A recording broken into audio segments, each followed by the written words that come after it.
Chuvalchanglarimizni Uzun tumani Yangi Kuch mahallasiga mana dastavka qilyapmiz. Endi hozir borib bioreaktorga joylashtirgan paytda video obzorini qilib beramiz. May oyidan keyin birov go'ngirmay qo'yadi. Chechaklarga. Shunday. Yasashmagan joylar. Chuvalchanglarda holati hammasi ochiq holatdagi chuvalchanglar. Zichligi mana o'zlarini ko'rib baho beraverasizlar. Mana go'sht holatda chuvalchanglar.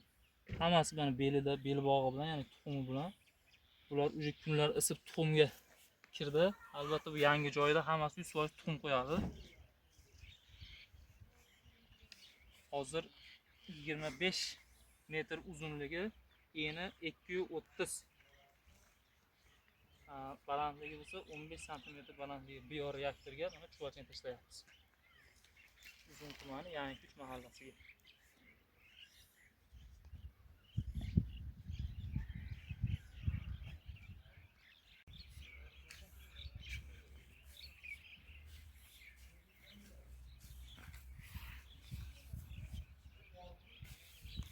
Zichligini ko'rib baho beraverasizlar, aziz obunachilar.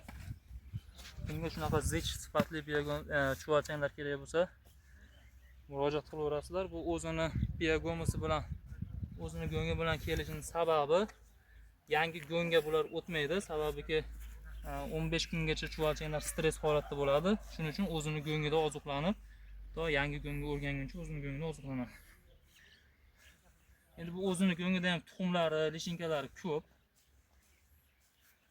Hammasi shu olayotgan xaridorga foyda.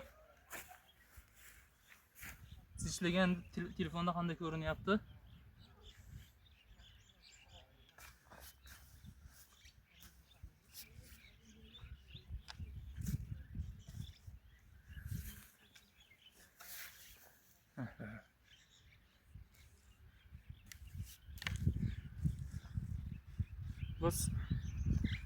Bizdan kim chuvalchang olsa, biogomisini o'zimiz sotib olamiz.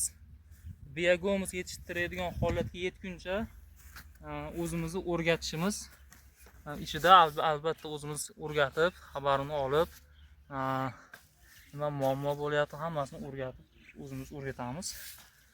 Yangi bu ishni boshlaydiganlar qo'rqishi mumkin. Yo'q, qo'rqmanglar, o'zimiz o'rgatishimiz garantiyamiz bilan. Sizlarga qanday bo'larkan? Ha, xolamni o'g'li bo'lar. Yo'q, jiyanim bo'lar dedimmi? Ikki safar bo'lyapti. Ha. Siz qo'shni u. Ha.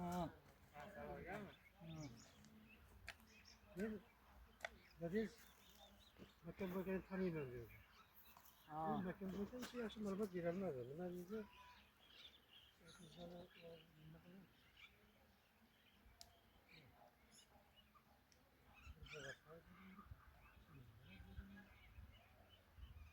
Yurishdi banklar.